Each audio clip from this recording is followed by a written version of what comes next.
It's the Worldwide Sports Radio Network. You are now about to witness the strength of street knowledge. Into the field! Number 70! We're talking about practice. Hello, you play to win the game. The Yankees are champions of baseball! Mr. Gorbachev, tear down this wall. 3, 2, 1, happy 2000! No time on the clock, and the Patriots have won Super Bowl 36. Jordan open! Chicago with the lead! Worldwide Sports Radio Network presents Below the Mic. And we are finally back, ladies and gentlemen. This is Below the Mic. We are live every single Thursday from 6 p.m. to 8 p.m. New York Eastern Time. We're here at the Worldwide Sports Radio Network studios. As you know, you can call us at 631-965-4990. And remember, you can download us or find us on a website. What do? You go to www.worldwidesportsradio.com. And like I said, you can download everything that we do by going to our app. How do you do that? You go to Android, Worldwide Sports Radio Network, or you go to iOS, which is Apple, and you put in WWSRN, and you can find all our stories. You can watch our shows live. You can listen to our shows live, and you can listen and follow us on all our different clips throughout the social media market. As you guys know, we had problems with our computer, but we're back in the studio. Everything is working. What up, Carl? How are you, my friend? We're just absolutely dandy here in the very smoldering, terrible day of Long Island, New York, with the heat, the humidity, and the dangerous people on the road. But I'm not going to get into that today because we got a lot of sports to talk about. We have a great show lined up for you guys today. We will be talking to BYU Cougars linebacker Chaz Oyu. And we will also be talking to Yankees free agent pitching prospect Jarod Lessar. So that will be at 7:15. So we have a great show lined up for you. But as you guys know, it's Thursday. And what do we do here? We do sports and entertainment news. NBA news and NFL news. Social distancing to keep Lakers from Giannis the Greek freak Antetokounmpo tampering. So obviously there's a lot of people tampering with Giannis. He is going to be a free agent in a year and a half. And there's a lot of talks that Golden State will be interested in him. The Lakers will be interested in him. The Knicks, of course, but I don't know if the Knicks are going to have enough or is he willing to go to the New York Knicks. But there will be tampering moving forward with this kid. Eagles interested in Raheem Mostert. Now, Raheem is a running back. He's been around a couple of places, throughout the NFL. Including the Eagles. Yes, and he's a pretty good player. We're going to see where he's going to go. I think he'll be available for a lot of teams to sign, especially this offseason. Whenever OTAs do start, I think there'll be a lot of teams that have running back problems have an opportunity to sign him. Seahawks to pursue one-year deal with Antonio Brown. What are they, nuts? I mean, seriously. Antonio Brown, big mouth Antonio Brown that can't keep himself out of the tabloids or the newspapers or the magazines. Stay far, far away from him and keep him away from Russell Wilson. At this point, skill-wise, too, Tyler Lockett is pretty much the same thing he is, a smaller speed receiver. Dolphins have not discussed extension with Matt Breida. I don't understand that. Matt Breida has been a successful running back for the last couple of years. Injury-prone, but he's a good running back. He's a quality running back and gets you about 900 to 1,000 yards and get you about 5-6 touchdowns. So I don't understand what the Dolphins are doing, but again, we don't ever know what the Dolphins are doing. NFL bans jersey swaps, post-game interaction within 6 feet amid COVID-19. Well, finally, the NFL is trying to figure out ways that they can keep players and athletes and analysts away from each other, and that's what they're going to do moving forward this coming season.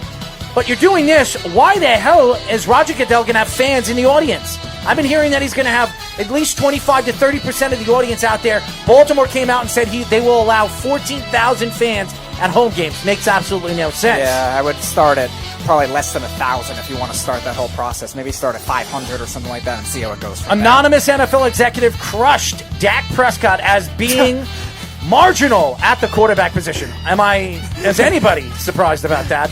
I mean, we look at what he is as a quarterback. He's a quality quarterback.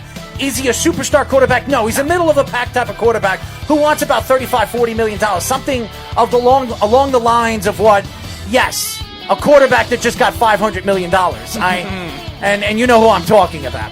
I don't think Dak Prescott's worth that, and you're seeing that with all the other quarterbacks taking a step back and not extending or asking for a bigger contract.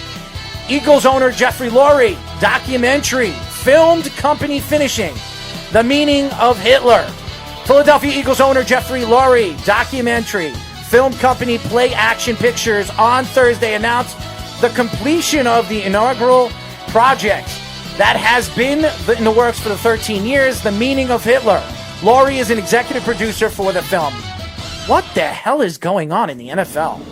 I mean, seriously. That's got to be one of the most bizarre coincidences ever, and again, dumb ones based on what Deshaun Jackson said. It doesn't make any sense. Steelers' Cam Hayward says Deshaun Jackson was wrong for anti-Semitic comments. Duh! Of course. I mean, not only was he wrong, the fact that other NFL players agree with him, they're a bunch of morons. But then again, athletes have been morons over the years. We have Kyrie Irving thinks the earth is flat, and we have Steph Curry saying that we never stood on the landed on the moon. So, I don't know. More NBA rumors. Derrick Rose would have put the Lakers or the Clippers over the top per NBA executive. Are they nuts? Are we talking about the same Derrick Rose that has knee problems, has not been at the top of his game in about, 5 years? It's ridiculous. It's a terrible statement of this executive. And I don't even want to mention the executive that said it. Lakers may target Joe Harris in 2020 free agency. Joe Harris? Are we really talking about Joe Harris? Just a bench shooter. I don't think anything else. Is this the same Joe Harris that plays for the Nets? Yep. Oh, he's God. a good bench shooter. That's really Give me a break. Who the hell cares? Damian Lillard compares the NBA to a bubble to a prison.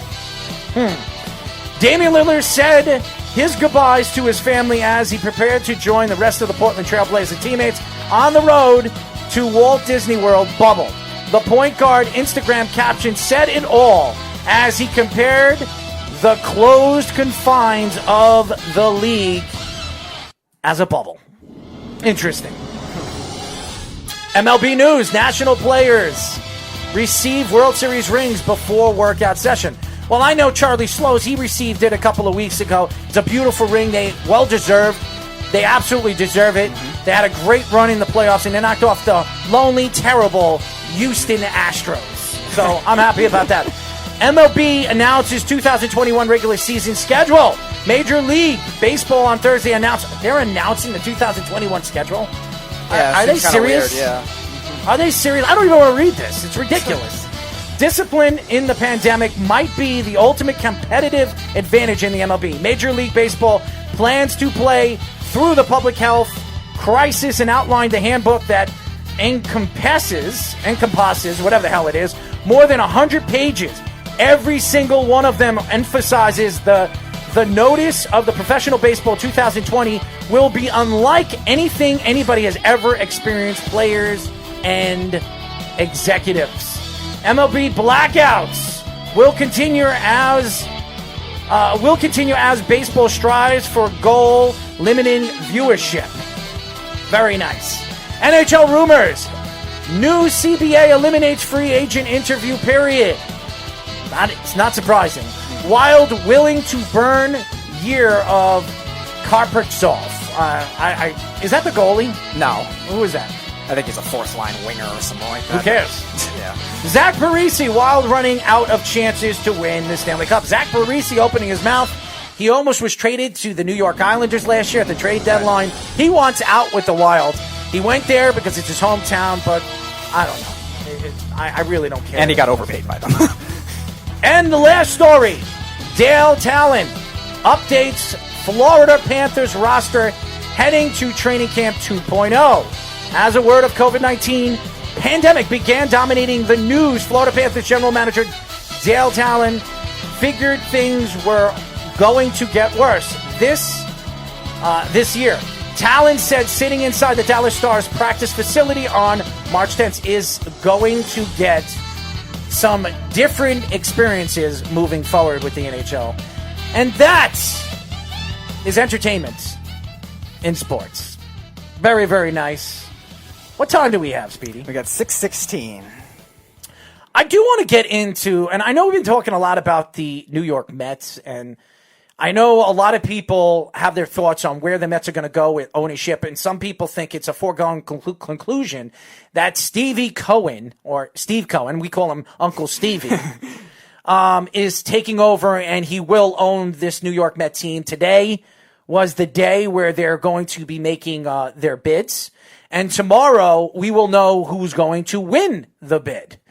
And the funny thing about this story, and it's not about Met fans, it's not about the Wilpons, it really is about Steve Cohen. It really is, because if Steve Cohen wants the team, he will get the team. He is worth $15 billion. He would be the richest owner in Major League history.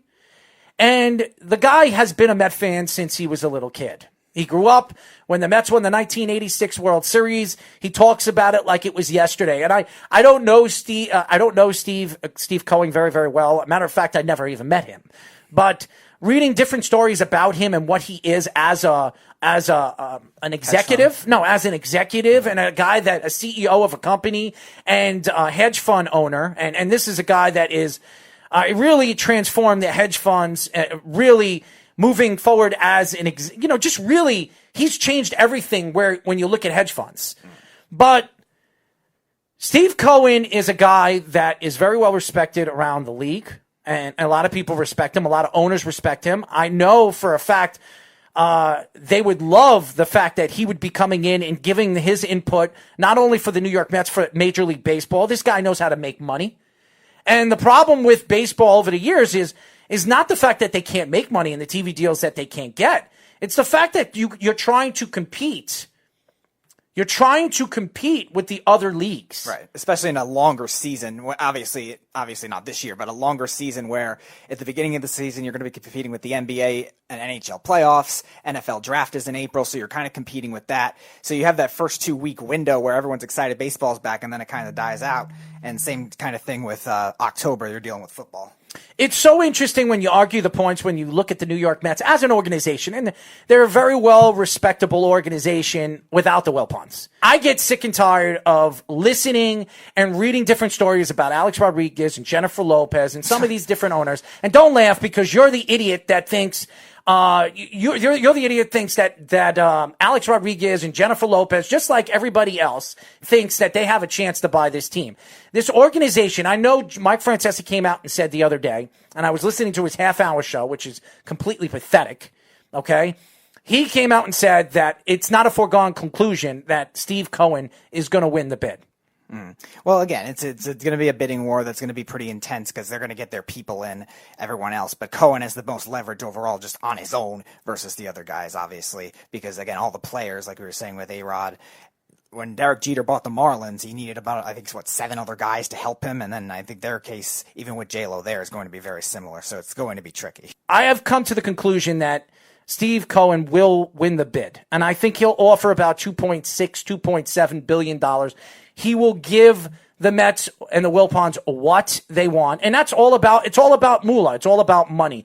The Wilpons, over the last couple of years, has come out and said that they will not sell the organization. They will not move on from owning this team. But over the last few months, you're seeing that the team and the organization has less money.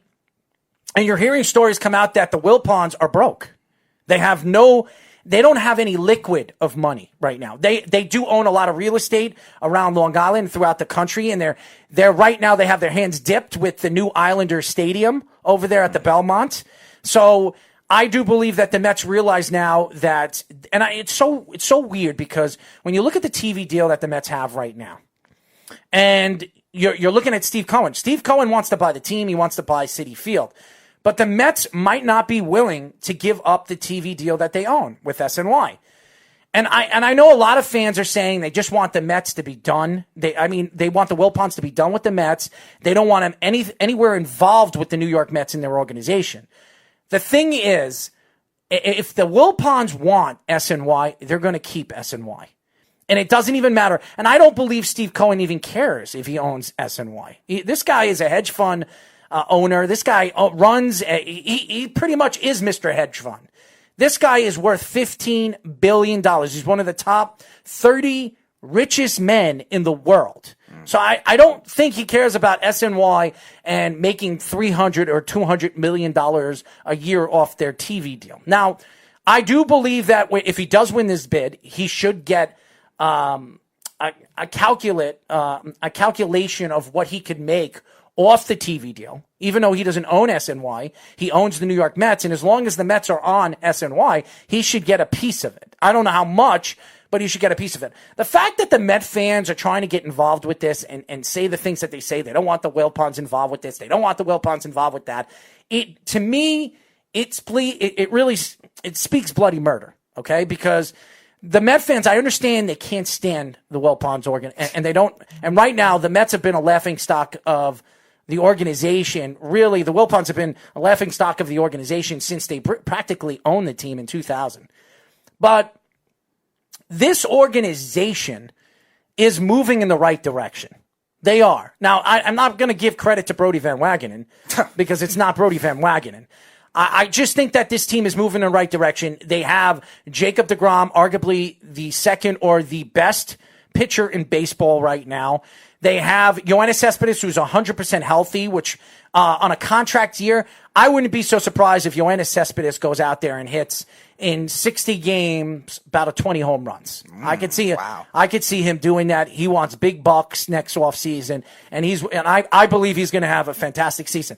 They have the Panda. They have weapons, and as much as everybody hates Robinson Cano, and Robinson Cano was a waste of contract, I think Robinson Cano is going to have a better season this year than he had last year. Mm-hmm. Okay, so I do think that with the lineup that they have and with the hitters they have in the middle of the lineup, I think they have a very good chance to be competitive in the 60-game, I guess, short season that can get them to the playoffs. Mm-hmm.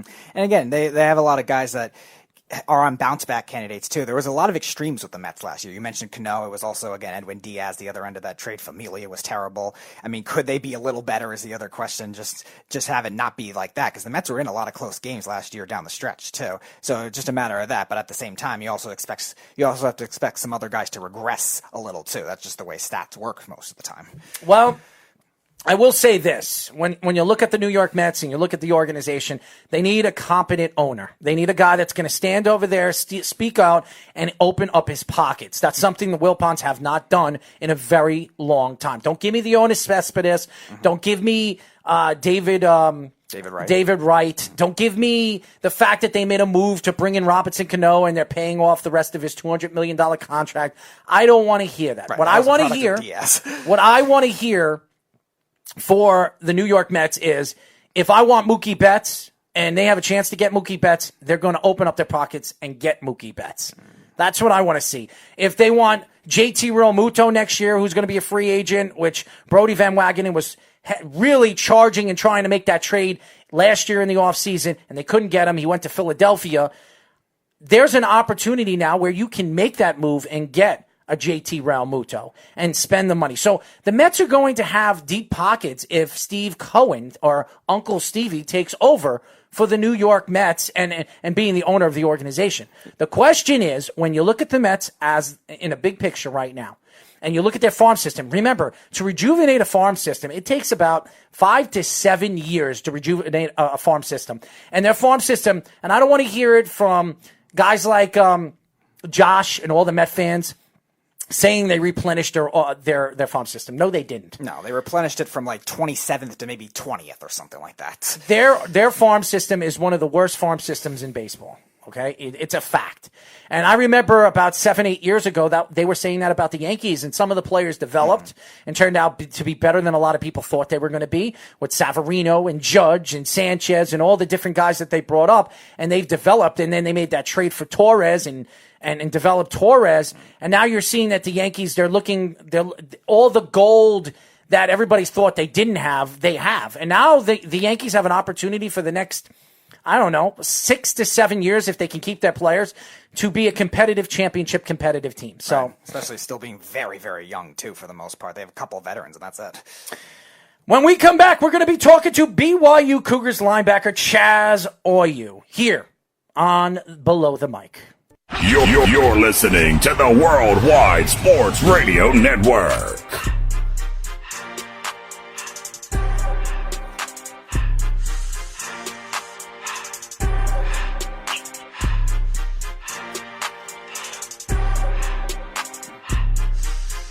631-965-4990 is the number, as you guys know. Remember, this is Below the Mic. We are live every single Thursday from 6 p.m. to 8 p.m. New York Eastern Time. Remember, you can go to our website at www.worldwidesportsradio.com. Download our app, guys. If you don't have our app, go to the iOS, WWSRN, or go to Android, Worldwide Sports Radio Network. You can follow us. You can read our stories. You can listen to our shows, watch us live. Everything that we do is on our app. It's for the fans.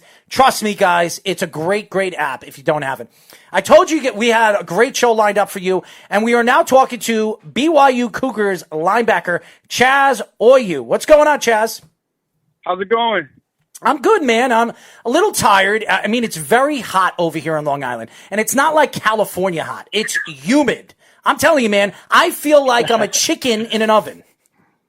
Man, I'm not a fan of the humid, so I believe it. What part of California you're at right now? Right now we're in Irvine, California. Oh, okay. I know where Irvine is. Very, very nice over there. Beautiful. Great beaches over there. Oh, yeah. Great beaches over there, too. Yeah, for sure. As you guys, the advantage of the beaches out here. I'm sure you are, my friend. I'm sure you are. How are you and your family doing with this pandemic? What was that? Sorry. How are you and your family doing with this pandemic? At first it was really rough on us. It really changed our lives, changed everybody's lives, obviously. But, we've been able to find our ways around it, know what we can do, what we can't do. So we're just trying to make the most out of it and have as much fun as we can along the way. So. As you guys know, we are talking to Cougars linebacker Chaz Oyu. Now, Chaz, last year, BYU had a great season. They played very, very well. One of the reasons why was your defense, and you're one of the leaders of that defense. Tell us a little bit about last year and the growth of the BYU Cougars. Man, last year we took a lot of learning steps forward. I feel like we took more steps forward than we did backwards last year for sure, especially being such a young defense. We played so many freshmen and sophomores last year that pretty much our whole defense is returning minus a couple of DBs and linemen. But other than that, our team is looking really solid right now. And, we're excited to show, the strides that we've been able to make this offseason as well as what we learned from last season. Talk about your coach in Kalani Sitake, one of the most unique coaches in college football, very fiery personality, very passionate. Talk about your experience just playing for him and what you like most about his coaching style. Kalani as you said, he's a very great coach. He's very unique in the way that he approaches his players. And it's actually built a very home atmosphere at BYU, which is what I think draws a lot of us players into it. And the way that he has been able to bond with us has brought up this loyalty and this passion in us. We reflect our coaches, as players. And, Kalani Sitake, you see him on the sideline, he's just as fired up as we are. So I think that's been able to carry over into a lot of our games as we've been able to carry on to that passion and that fire that he brings. When you look at the defense and really what college football is all about, and I know a lot of people talk about the offensive style, the spread offense, you spread out the wide receivers, you spread out the running backs, and I think it really is a lost art. Defense is a lost art when it comes to football. You see it in the NFL, but the linebacker position is so very important. That's where the leadership skills, the middle linebacker, the outside linebacker, and the transition of the game of calling plays, audibling the plays at the line of scrimmage. Tell us a little bit about the leadership skills that you have on the BYU Cougars. In the past, I've kind of been the quiet leader for BYU. I've been more of a person that kind of does my work, does my thing, and I know that other dudes see what I'm doing and they try to follow after me. And I try to bring them along with me in my process as well. But when I got moved to linebacker, that required a lot more vocal leadership for me. And so as I've grown and matured in that position, I've learned how to, ultimately be a leader on the defense and be able to bring people and rally them, as well as be vocal about changes or anything during the game or what I'm seeing on the field.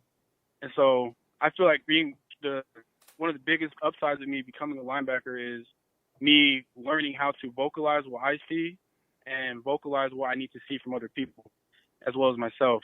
And so being a linebacker has really helped me to become that vocal leader and be able to speak out and help the team out in that way.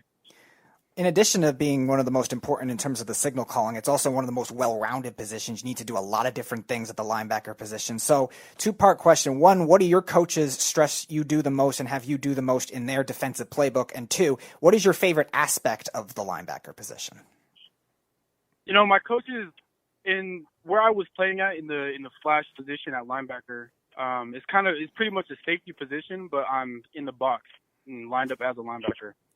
And so what they asked me to do was really just be a playmaker and, you know, kind of just trust my instincts and be able to go out there and come up as fast as I can on the run, but also be aware of the pass, which is actually my favorite part of the aspect of being a flash linebacker is being able to cover and show my man defense. Because being able to show that you can play in the box with the 300-pounders and be able to move out and play against the 180-pounders and cover them in the open field, I feel like that's able to showcase a lot of my athletic ability and my instincts and, you know, the hard work that I've put in to become that type of athlete. We are talking to BYU Cougars linebacker Chaz Oyu. Now, I'll tell you this, Chaz, when you look at the way you play the position, and I watch a lot of college football, but I watch a lot of NFL football, and the speed that you have and the athletic ability that you have, you could play multiple positions in the NFL. You could be a linebacker, you could be a middle linebacker, you could be an outside linebacker because you can get to the quarterback, and you can play safety. Now, have you ever thought if you do decide to, or you have the opportunity to play in the NFL, you can play multiple positions in the NFL? Oh yeah, without a doubt. I hope that, you know, the NFL scouts have been able to see that as well. You know, from being where I'm at, I've played corner and safety so far, or safety and linebacker in my college career, but I've played, you know, a lot of things in my past as well. So, you know, I have that background in multiple positions. And moving on into the NFL, you know, Fred Warner was playing the exact position that I was playing, and now he's playing Mike backer. And you see him playing man defense even on receivers. And so I feel like I'm able to show that versatility of, you know, being able to go inside in the middle of the box and be able to come up and take on pullers and linemen, as well as move back to safety and be able to play in the open field with some of the fastest dudes in the league. Fred Warner has become one of the most talented young linebackers in football, especially in coverage and specifically in man coverage. What parts of his game when he played there in BYU with you helped you grow your game the most? Yeah, so I was behind Fred my whole freshman year, and man, I soaked up everything that he was doing. You know, the number one thing that Fred has over a lot of other athletes is his work ethic. I don't think people understand how much time that dude spends in the weight room after practice or on the field after practice. And that's for sure the number one part of his game that I took in, and I'm trying to, you know, mold into my own is his work ethic. As far as on the field play, Fred was just so instinctful with how he played the game, where he didn't have to be the fastest guy or the strongest guy. He was just always in the right spot. And so I know that he did that from film study and all of that stuff. So I'm trying to, you know, take all of that in and be able to learn from what he did at BYU and try to build on it. Now, Chaz, I'm a dancer, and I like to have a little bit of fun on the field. And I don't know, man. I watched a couple of BYU games last year, and unfortunately, I don't see any of you guys having fun when you're scoring touchdowns. Why don't you push the guys over there to have a little bit of fun on the field? I mean, you look like the type of guy that likes to have fun. Why don't you do that, man? I want to see BYU. I want to see something on ESPN one day where Chaz Oyu is dancing, intercepts the ball, picks six, runs it in for a touchdown, and dances around, does the worm or something like that. What is it when as a player? And you see different players play against you defensively, offensively, and you have the opportunity to watch these players do the things that they do. What is the most impressive thing that you have seen so far being a college player on the field playing Division I football? Man, the most impressive, you're talking like as far as fun-wise or just athlete-to-athlete-wise? Athlete-to-athlete, fun-wise. What is the most craziest, impressive thing that you have seen so far as a college player? Man, you see a lot of things. I would say the most impressive thing I've ever seen is playing against LSU, and those big boys do not move like big boys are supposed to move. Those guys can move with speed and just this raw, vicious tenacity to them that I've never seen before, especially as a freshman coming in. Man, that was super eye-opening to me. because not all of those guys are playing in the league, but they're some of the best dudes in college football that they have. And those guys, man, went crazy playing against LSU. If you watch their swag and stuff that they have on the field, that's something that I want to bring to BYU coming this next year. And it's coming. We're trying to bring that fun atmosphere to the game here at BYU. We're just trying to weed out the guys that aren't really in love with the game like we are. So I feel like once we get a whole squad of guys that love the game as much as I do and as much as a lot of the other players on the team, BYU is going to be all over ESPN with our celebrations, with everything, man. I'm already telling you right now. Well, I want to see the champagne. I want to see the wine, man. I want to see some dances, man. That's what I want to see. Yeah. You'll see it. You can mark my word on that. Well, I'm telling you right now, I'm going to be calling you, man. I'm going to be sending you emails, man. So you better be dancing on that damn field. We will for sure. Chaz, you had an uncle that played in the NFL in CJ Ayu. He played for the Bills and then he played for the Rams for a while. What did you learn most from him? He was a pass rusher, a little different than you being a hybrid type player, but what did you learn the most from your father? And also, what are some of the experiences you had when you were a kid with your father and his teammates as well? Some of the most interesting things you encountered. Yeah, so my uncle CJ, he's been probably one of my number one mentors for me going throughout this whole process from high school all the way up through college. And he's really taught me a lot about how I'm supposed to carry myself as a college athlete. Because I know in high school everyone has these stigmas or these, I wouldn't say stigmas, but these expectations of what being a college athlete is like. And it is nothing like what any high school athlete thinks it is. And so he was kind of able to put me on game with that. And I've tried my best to follow his advice and everything that I've done. But I would say as far as how to carry myself as an athlete is what I've learned a lot from him. But the experiences that I've had with my dad growing up has really molded me into the player that I am. My dad, if there's anyone that knows football, it's my dad. That man knows football in and out. He will learn systems. And, I truly believe that my dad deserves to be a Division I football coach with the knowledge that he has. But the experiences that I've had growing up, being able to travel with my dad when he was coaching down at Snow College and at Utah, those are memories that you'll always have, especially when Utah beat Alabama in that Sugar Bowl in 2008. That's a memory that's molded in my brain, and that's something that I want to experience as a college athlete myself.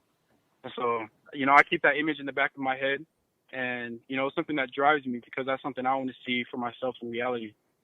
We are talking to BYU Cougars linebacker Chaz Oyu. Now, Chaz, I'm looking at some of the players on your roster this year, and if there is a season, is there a particular player besides yourself that's going to really stand out, which is going to turn into a superstar this year on BYU? A player that I feel like is going to be a superstar, a standout this year going into the season if there is a season. Man, there's a lot to pick from. Man, there's a few dudes I can give a shout out to right now. Go ahead, give them out. There's one dude I feel like is really going to stand out as a sophomore is Blake Freeland. That man is just a freak of nature when it comes to his athletic ability. With his size and his weight, he reminds me a lot of the LSU linemen where he can move with speed and he doesn't look like an offensive lineman when he's moving around on the field. And so I'm really impressed with his athletic ability. On the defensive side, I got to give a shout out to our whole D linemen. I feel like our D linemen this year are going to be some of the stars on the team. They're going to be making some of the big plays that we need. And there's a lot of underdogs coming up, like Gabe Summers, who's going to be coming, and Saleti Feviliaki. He's a baller too. Kyrus Conley, you already know about Kyrus. Kyrus is a baller. What was that name? So, how do you pronounce his name? The last guy that you said? Federiaki? What is his name? Saleti Feviliaki. All right, here's what we're going to do. I want you to say that name 3 times as fast as you can. Go ahead. Saleti Feviliaki. I can't even do it. I got one in me. That's all I can do. That's a tongue twister, man. If you want to get somebody, you want to make some money, you go to the lunchroom over there at BYU and say, you know what? I dare you. I bet you $10 or $50 that you can't say this name 3 times as fast as you can. I think you'd be rich at the end of the day, man. Oh, no doubt. No doubt. I'm going to have to take you up on that. I'm telling you, man. As soon as you said that, I was like, I'm very bad. Chaz, I don't know if you're a fan of our show, and I hope that you do become a fan of our show. I am so bad with names. Everybody says when you interview people, just make sure. I got my producer sitting right next to me. He gives me the pronunciation of your name, like Oyu. You know what I mean? So I have to like have it pronounced because some of these names are just. Have you ever looked at a hockey name? Have you ever tried to pronounce a hockey name? Some of these Russian kids, oh yeah. I mean, seriously, Kapunskis or something like that, or Komplensky or something like. I can't even pronounce it, and then I get them on the show. It's like, are you serious? You can't pronounce my name? I say, I don't think half the people can pronounce your name. So when you said that name, I was like, what the heck is that? But anyways, I fumble his name every time I say it. He already knows I can't say his name. So we're already good on that. Okay, we are talking to BYU Cougars linebacker Chaz Oyu. Now, Chaz, looking at the NFL, and first of all, being that you're a linebacker, you have a lot of speed. You can defend. You can absolutely take out a tight end because of your speed, and that's something that NFL teams look at now. They're looking at linebackers that can absolutely stick. You know, these tight ends could run a 40 in like 4.7, 4.6. And you need a linebacker that has the speed and has the ability and has the size that can completely defend a tight end. When you look at your game and your development of your game, especially playing strong safety and then moving to linebacker, do you believe that if you came into the NFL, you got drafted by an NFL team, you can compete and take out some of the best tight ends in the NFL? Yeah, I believe that wholeheartedly. I could go up and compete with the best in the game. And, part of that is just me having confidence in my preparation. And, I'm never going to count myself out. It doesn't matter what it is, what game, Scrabble, Uno, anything you want, I'm going to always pick myself over the person. I stink at Scrabble, by the way. Stink at it. I am the worst at it. I'm telling you. I used to play when I was playing hockey and I was traveling. They always wanted me to play Scrabble. I'm good at Uno. I'm pretty good at Uno. And Crazy Eights. You ever play Crazy Eights? I've never played Crazy Eights. Oh, man. You got to play that card game. Crazy Eights, man. Go look it up on the computer and learn how to play. That's a fun game. If you guys are traveling and you're just on a plane or on a bus, man, that is a fun game to play with about 5 people. I'm telling you, man, that game could go forever.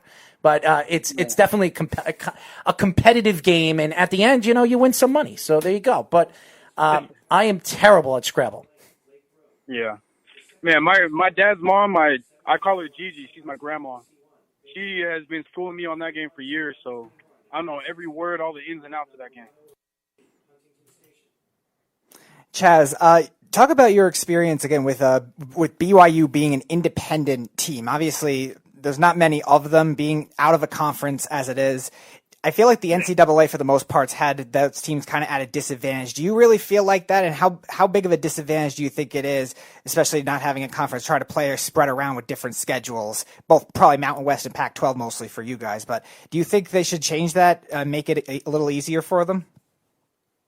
For sure. I mean, being independent, the nice thing about it is you get to pick your schedule. But, with the circumstances we're in right now where teams or conferences are saying they're only staying in conference, and, a lot of our biggest games are all teams that are in Pac-12, the SEC and all those conferences. That definitely puts us at a disadvantage of trying to schedule with these other independent schools who, like Notre Dame is a big-time school, big-time program. But, there's not as many big-time programs in independence like us. And so I definitely feel like that's something that should change as far as, one, either getting us into a conference or, letting us schedule games with teams that are in conference with this COVID going around. So I definitely think that does put us at a little bit of a disadvantage as far as creating that Power 5, conference schedule. We are talking to BYU Cougars linebacker Chaz Oyu. Now, Chaz, you watched the virtual draft in the NFL, and I thought it was a success. But again, I feel bad for some of the players that got drafted because the one thing you want to experience is getting on the stage, putting on the team hat, hugging Goodell, which I wouldn't want to hug, but nevertheless, that's what you guys want to do. Hug Goodell and actually talk to the analysts and the press and explain a little bit about who you are and really get to let people in the world get to know who you are. So when you look at the NFL now moving into next year, and there's a possibility that you might declare into the NFL draft, do you see that to be a good thing, doing another virtual draft, or do you want this COVID-19 to be over where you can experience all the things that all the other players over the years have experienced? I think growing up as a kid and you've seen draft after draft after draft, and you kind of see how those guys were able to go up there on stage with their jerseys and everything. That's definitely the dream. That's definitely what you see in your dreams, walking up there and accepting that. As far as me, I'm not a big guy when it comes to social media. Right now I'm just kind of, using social media for my brand and, letting everyone get to know me. And for me, as long as I get assigned with the team and play football, it doesn't matter how you tell me I'm going to make my millions or however I'm going to make my money. Just call me, let me know, and I'm ready to get to work. I'll tell you what. The Jets need another linebacker. How would you like to be signed by the New York Jets? Man, I would love any opportunity. The New York Jets, I would go there and I would give them everything that I could possibly give them. We need championships. We need championships, bud. That's what we need, Chaz. Are you going to help us win championships? Because I'll tell you this right now, Jamal Adams is not helping us very much. I mean, the guy wants $90 million. He wants to screw up our salary cap. So Sam Darnold will probably not be able to be signed in a couple of years because you got guys that are making like Patrick Mahomes $500 and some odd million. I mean, seriously, it's crazy what's going on in the sports world. COVID-19, and this guy gets a $500 million contract. Yeah. Crazy. Yeah, well, so much money, man. Well, you know what, man? I want to see you make that money. I want to see you make that money, and I want to see you make it here in New York. So instead of being over there on the West Coast, just like Sammy Baby, you can come over here to the East Coast and win some championships with the New York Jets. How's that sound? Man, if you got the hookups, man, sign me up right now. Well, listen, you have a good season this year, and I might be able to do something like that. Man, I would love it. I would love to play for the Jets. A lot of talk is coming out with the college football playoff and whether they should expand it. We've heard 8 teams, 12 teams, 16 teams. As a player, what are your thoughts to that in terms of how many games you think they should expand it to and maybe the setup? I like having more teams in the playoff bracket, in my personal opinion. The 4 teams, it's good and it's worked as long as we've had it. But I would like to see teams, because something changes when you get in the playoffs. You can be a really great team, and you could go up against a team that you're better than. But because it's playoff, it's almost like it's a rivalry game where, the odds are 50-50. You don't know which way it's going to go. And so I would like to see more teams be able to get in that bracket and be able to compete at that level and on that stage. As you guys know, we are talking to BYU Cougars linebacker Chaz Oyu. Now, Chaz, as you can see, I'm the crazy guy of the show. So I do ask the crazy questions. And also, when I look at, football, professional football, I look at the different styles of games. You look at college football, all you need to do is have 1 foot in to score a touchdown. In the NFL, you have to have 2 feet in to score a touchdown. When you look at the different styles of games, from college football to the NFL, what would your game transition to in the NFL? What would my game transition? How would your game transition to the NFL? Obviously the NFL is going to ask more of you. If you're going to be a pro, you have to perform like a pro. And so, yeah, I like those little rules, like the 1 foot, the 2 foot. I like anything that'll, make you have to push yourself to be a better athlete. And I feel like that's how my game would mold, is I would try to rise above what the standards are, try to go above and beyond what they're asking me. And so, I just want to be the best athlete that I possibly can. And I feel like those rules and everything would bring those out of me for sure. Your influences. Who are your influences besides your father and your family? NFL players. Is there any particular NFL player over the years have really pushed you to really achieve your goals and have the opportunity maybe in the future to be an NFL player? Man, I've gone back and forth. Sean Taylor is probably my number one. I watch a lot of his film, and I've said that since high school. I used to always just go through and watch all of his highlights. And that meant just the way that he played it in his game is what I want people to see in my game. And, I feel like I've fallen short of that in my 2 years in college. But the mentality that I have coming up for the seasons ahead is a whole different mentality. I'm just coming out. I'm not going to really have as much regard for my body and try to protect myself as much. I'm coming out and I just want to, just be the most physical, vicious player that I can possibly be. So Sean Taylor is definitely one of my role models. That's a good pick. That is a good pick. And I've said this on our show quite a few times that I believe Sean Taylor is a Hall of Fame. I don't care how long he's played in the NFL. The 5 or 6 years he was in the NFL, this guy was the best safety in football. And the fact that we haven't even heard anything. This guy was brutally murdered, and he should be in the Hall of Fame. He was flat out the best safety in football the time that he was in. He was dominant in the NFL. Yeah, no doubt. I mean, he changed the game for defensive players. He set a whole different tone, a whole different genre of athlete. And, you've seen a lot of players come through that have tried to mold their game as close as they possibly can to Sean Taylor. So that's exactly what I'm trying to do as well. How do you think the linebacker position has changed from when your uncle played and when you started watching football to today? What are some of the biggest differences, in your opinion, in terms of what they teach you and maybe what they emphasize skill-wise? What I think personally is back in the day, it was more smash mouth football, so all the linebackers were the biggest, some of the big, strong dudes, thick-bodied dudes like 230 to 245. And, if you go look at a bunch of rosters right now on the team and see the dudes that are lined up at linebacker, you're going to see dudes anywhere from 200 pounds to 225 to 235. And so I think as far as what has changed is a lot of the speed and the body types that they're using at the linebacker position.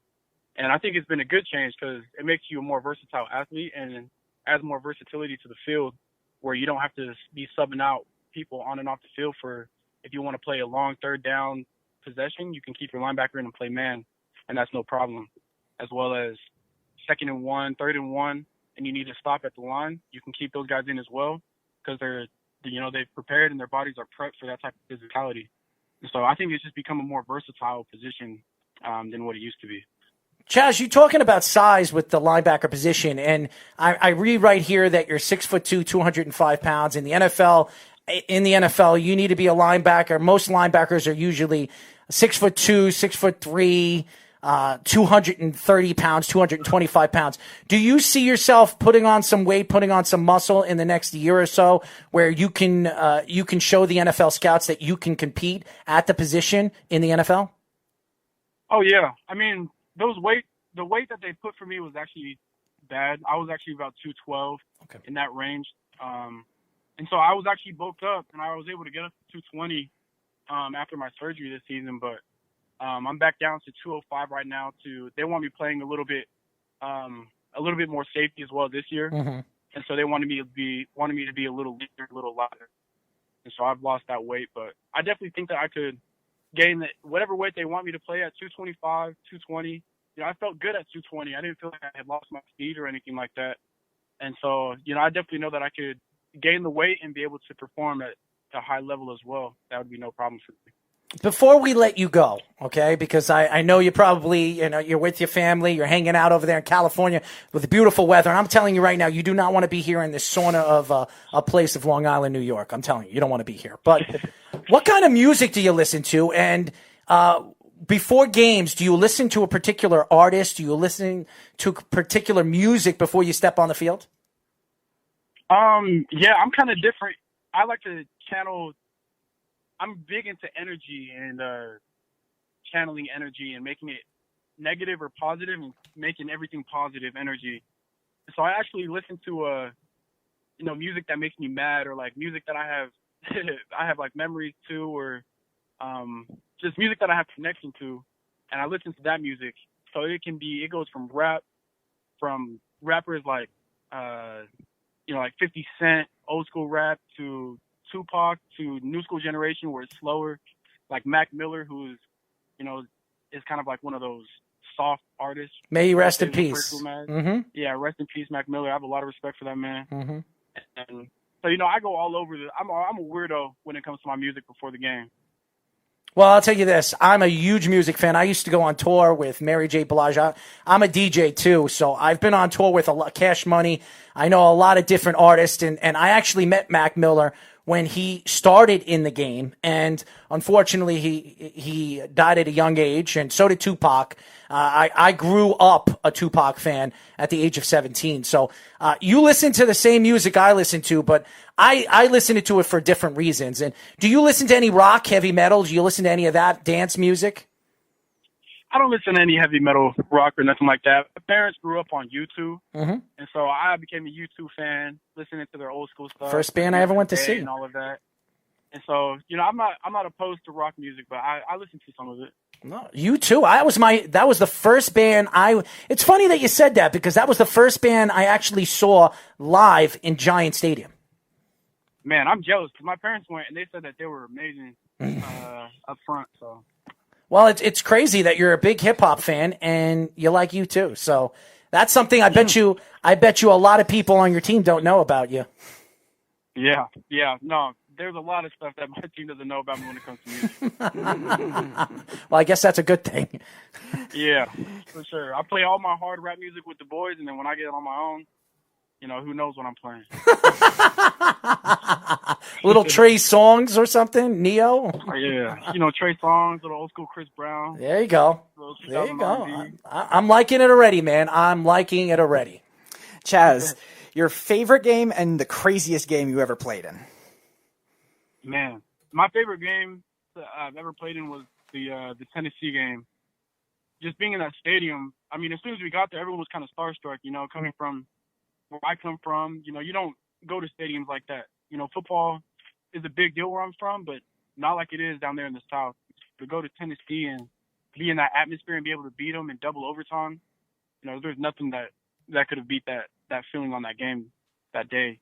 Other than not getting mossed and getting that interception in first overtime. That's the one thing I have big regret about. But and then the craziest game, I think one of the craziest games I've ever been a part of was USC that following week, actually. That game was a lot closer than people had expected it to be. And we're on our home field. And that was just, that energy that was there was just completely different energy than I've ever felt at BYU. And so I'm glad we were able to coach over them. I'm looking to ask you this question before we let you go, because I know you want to go, but your favorite team growing up and why? Man, my favorite team growing up was, when I was really young, it was USC with Reggie Bush and all of them there. That was one of my favorite teams, just watching those guys play. But growing up, I would say that my favorite team was Oklahoma. That was one of the schools that I really wanted to play for, as well as UCLA. Those were my top two, but I never really talked about Oklahoma because they didn't really recruit me too hard. And so I always kept them out of my mouth. Never really talked too much on Oklahoma, but that was one of my favorites. I went to a lot of Oklahoma games growing up, and that football was just something that I wanted to be a part of at Oklahoma. Favorite NFL team? Favorite NFL team is the Raiders. Oh. I'll always be a Raiders fan. Oh, well, maybe you'll get drafted by the Las Vegas Raiders. How's that sound? Man, I would love that. That'd be close to family and everything. Be over there in Las Vegas. So. Just stay away from Antonio Brown, okay, man? Seriously. I mean, this guy is out of control, man. I mean, now we're hearing that Seattle's interested in him. As great of a player that he has been in the NFL, he needs to stay far, far away from teams in the NFL. I'm serious. I've seen enough of them. Yeah. Anyways, Chaz, why don't you tell the fans how they can find you on social media? What was that? Sorry. Tell the fans how they can find you on social media now that you are starting to use your social media to build your brand. So follow me on Instagram at ChazyBoy, ChazyBoy. And then you can follow me on Twitter at ChazyBoy0303. And yeah, I do have updates and everything on my Instagram. So that's where you really want to follow me.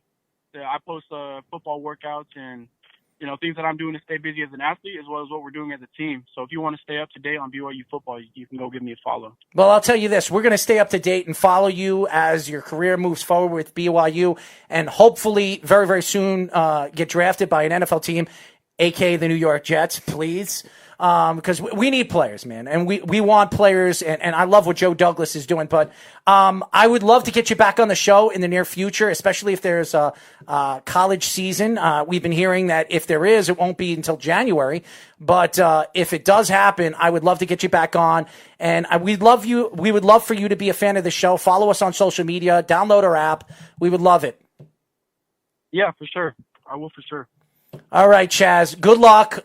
We'll definitely stay in touch, and we're looking forward to seeing the season with the BYU Cougars and see what you do. Because I mean, every single different athlete that we have interviewed, I've become very big fans of after our interviews with them. So I'm looking forward to seeing you grow as a college player and then eventually as an NFL player. I appreciate that. That means the world to me. Absolutely. Thanks, Chaz. All right, thank you. Chaz Oyu. Very, very good interview. Gave us some good insight. Up next, we will be talking to Yankee free agent pitching prospect Jarod Lessar here on Below the Mic. You're listening to the Worldwide Sports Radio Network.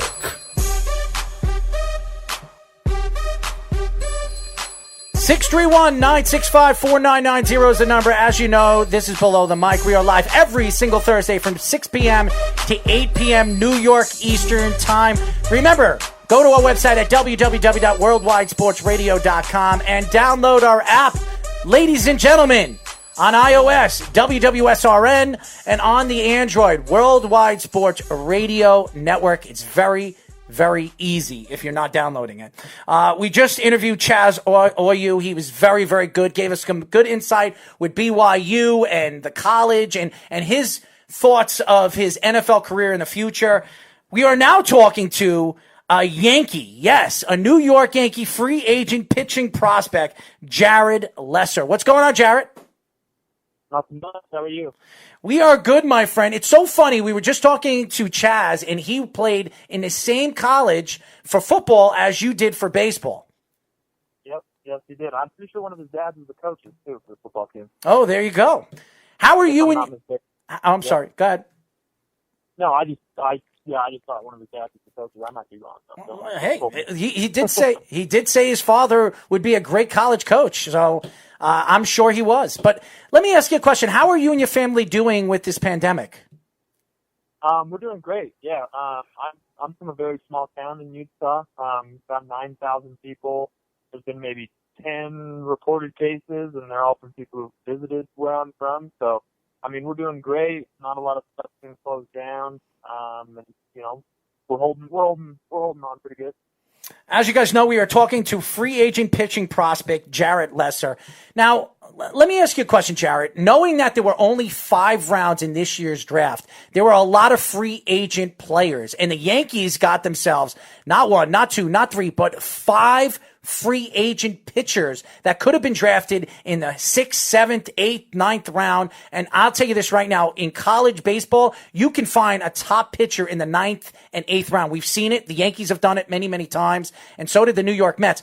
What were your thoughts when the Yankees reached out to you and said that they want to sign you?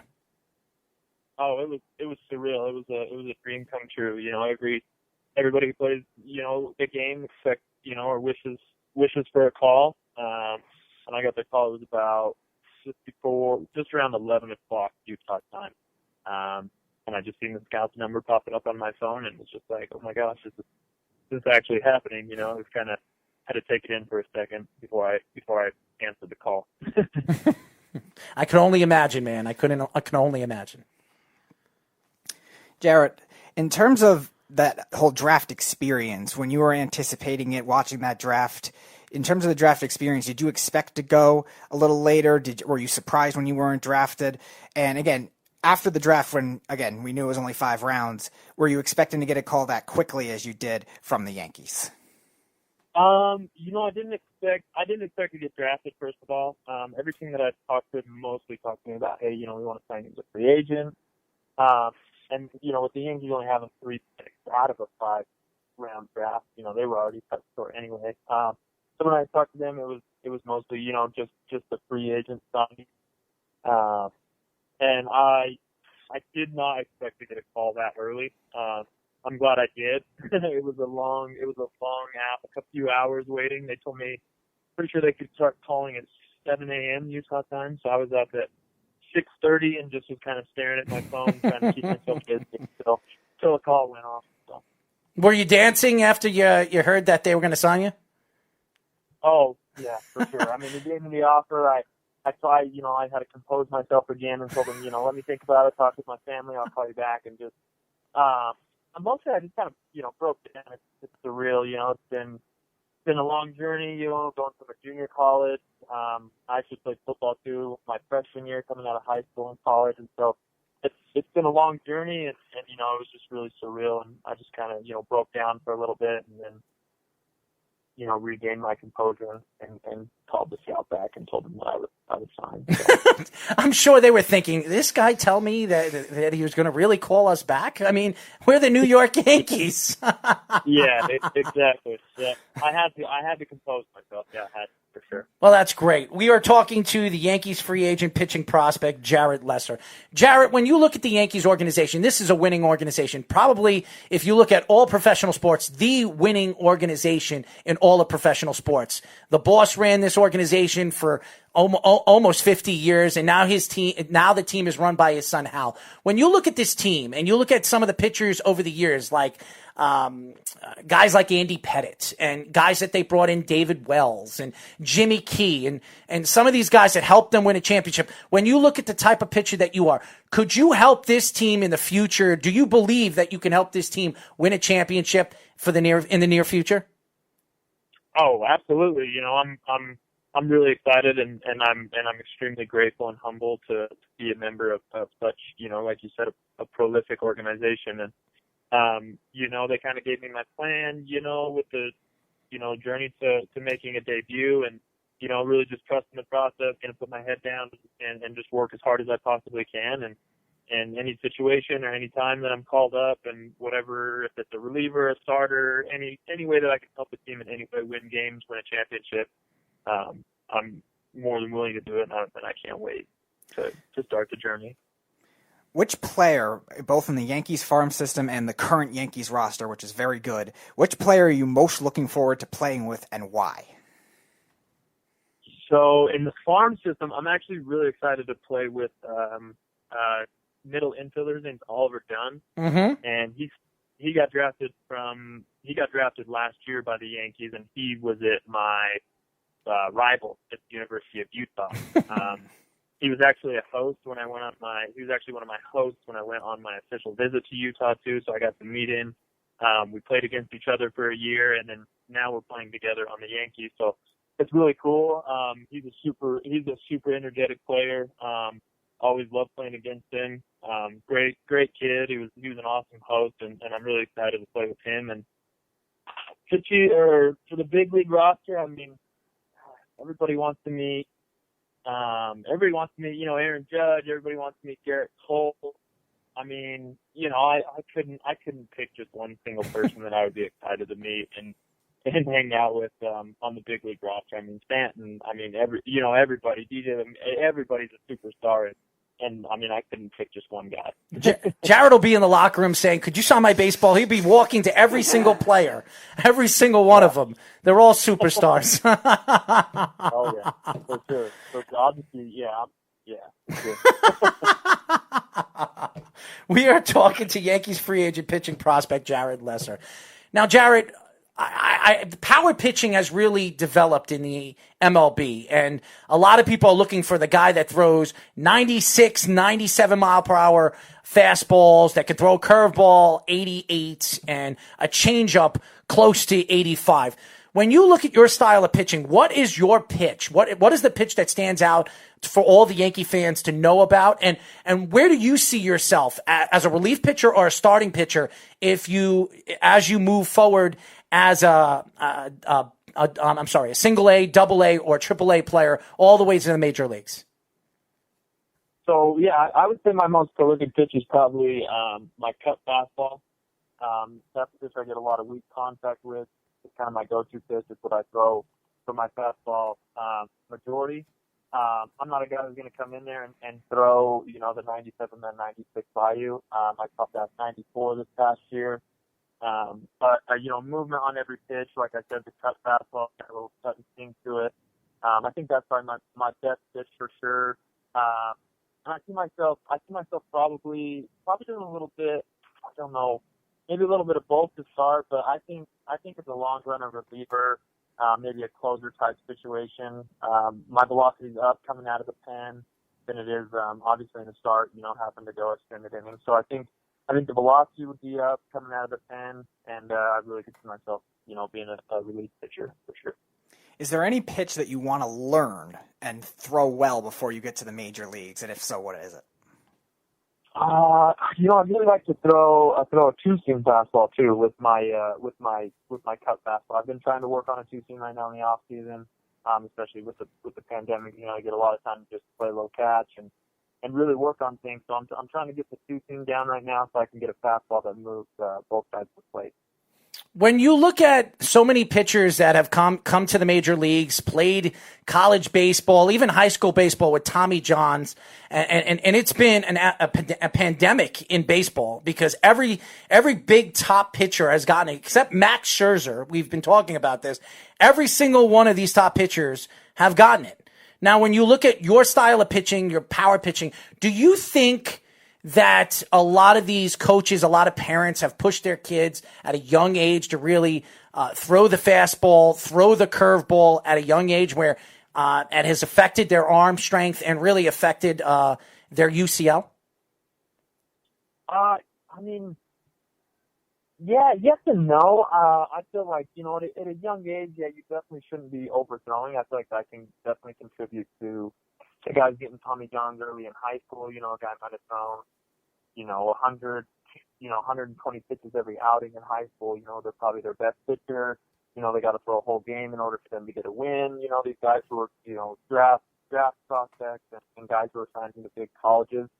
But I really feel like some of the softness too is with coaching and arm angle. A lot of guys, it has to do with their style of throwing. Maybe their slot that they come out of, especially at a young age. And I feel like, without trying to throw a breaking ball too early, maybe without the right form or without, the right throwing motion, can really kind of mess up your arm. So I feel like it's kind of both in my mind and how I look at it. I feel like it's one, you have guys who overthrow or they overwork or, they don't work enough and then all of a sudden they try to make a huge jump. They take like a couple weeks off and then they're saying, hey, I'm ready to throw a full game. Or you get guys, like I said, who just didn't have the right mechanics and just have been damaging their arms from the way that they're thrown. And I've seen both throughout my playing career. And so I feel like it's hard to really kind of pick one of those. At a young age, you definitely shouldn't be overthrowing, but there should be no problem when you're up to, college level. You should be able to throw, close to, 90 innings a year, 100 pitches at a time. As long as you're taking care of yourself too, and the post throwing, it's huge too. Get the ice, get the stretches, get your massages and everything that you need to do. Shifting back to BYU, again, one of the challenges that you had to face there was the altitude. We talk about it all the time with Coors Field being the biggest hitter's park in baseball, and where you played at BYU is about 4,500 feet. Did it affect pitching in general whenever you played in that park for both you and for opponents as well, kind of like it did in Coors Field? And if so, how much did it impact it?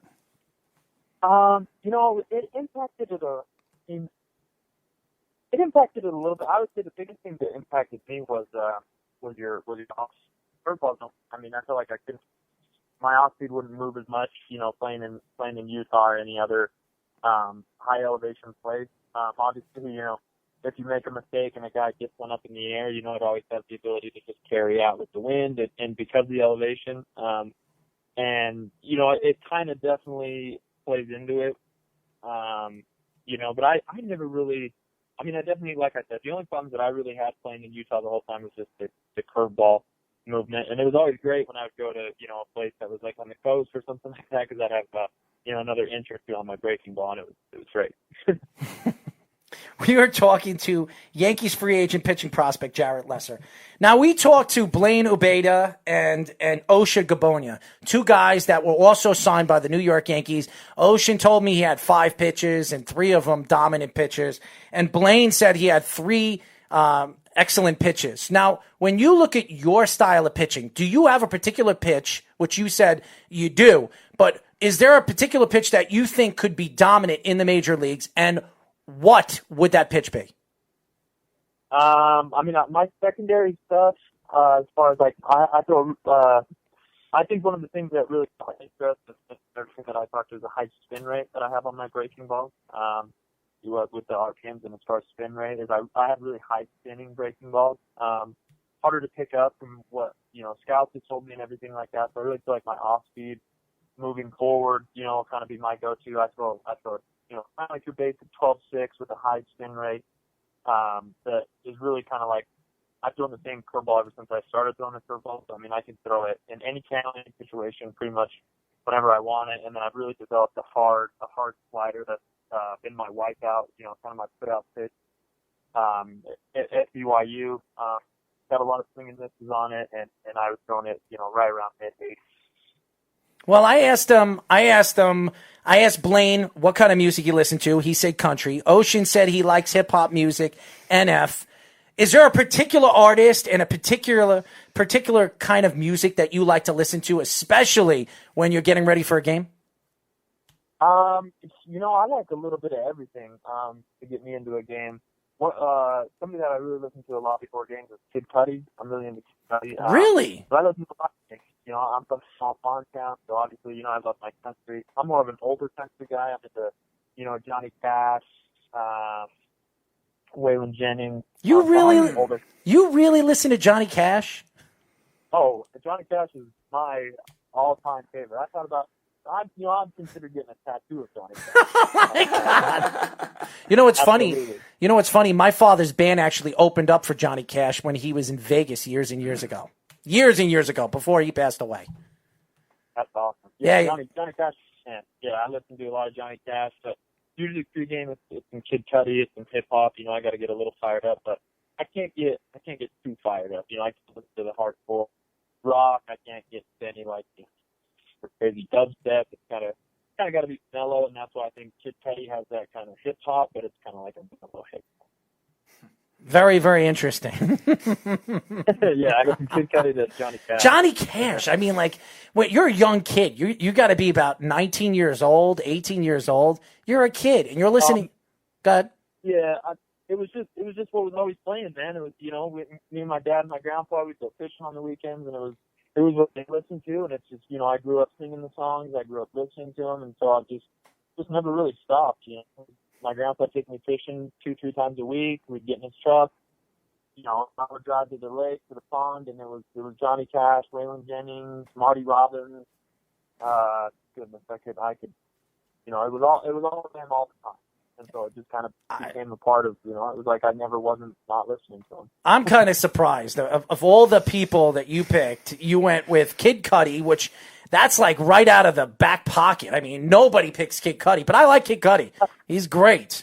But I would have never thought, like for instance, when we were talking to Chaz, he was like 50 Cent, Tupac, all these different guys. But you go Kid Cudi and then Johnny Cash. Figure that one out. Yeah. I thought, yeah. Let me tell you something. You're a unique kid, that's for sure.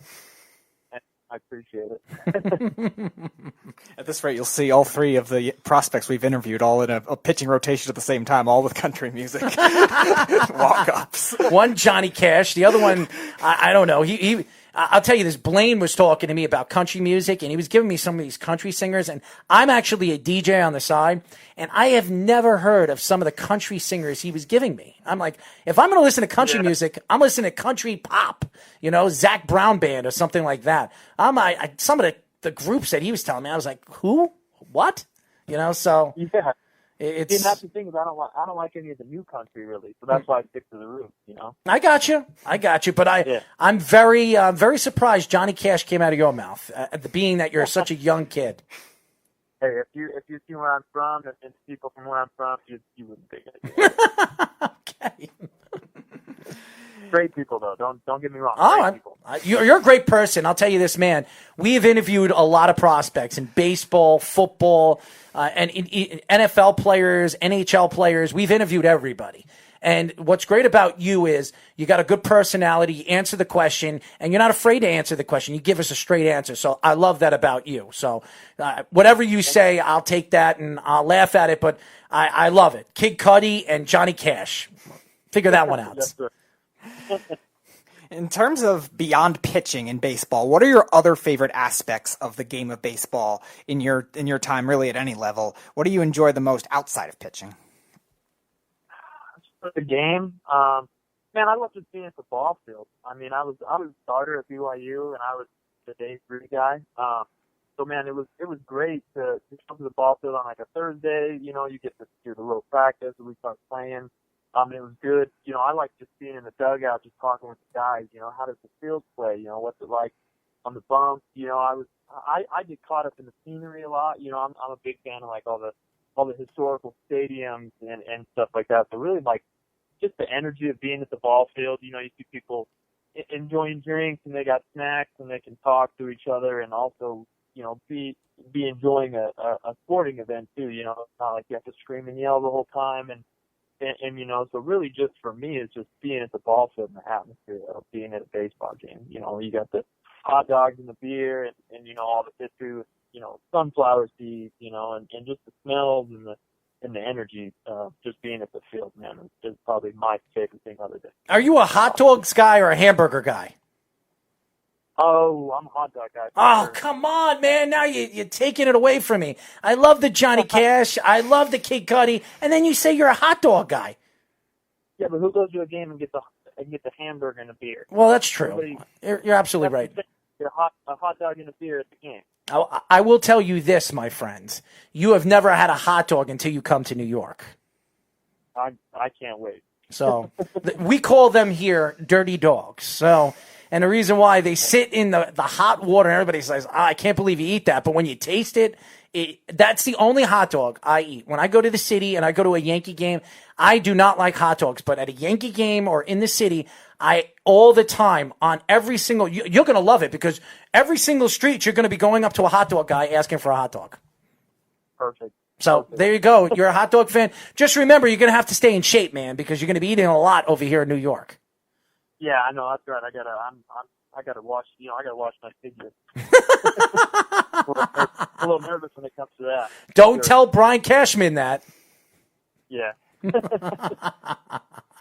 As you guys know, we are talking to Yankee free agent pitching prospect Jarod Lessar. Now, what are your thoughts to the MLB? And now that you were drafted, you might have a very good chance in the next couple of years of pitching in the major leagues. When you look at the thoughts of bringing in electronic umpires, what were your thoughts when you're hearing that? I know there are a couple of college games that they try to implement this in. Do you like this, or do you completely disagree from it? I mean, I don't want to upset anybody. You're not upsetting anybody, man. You're not upsetting anybody.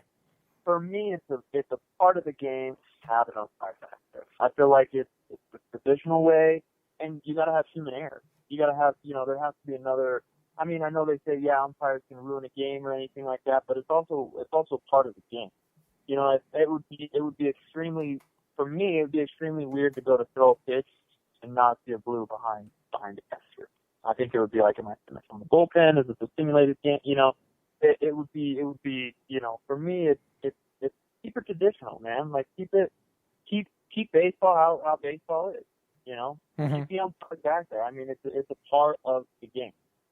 You know, why, I mean, it's been played that way for over 100 years, and why change it now, you know? Mm-hmm. Well, one of our fans were asking me questions all over social media, and here's one of his questions. Is he okay with not having a beard when he is going to be a Yankee?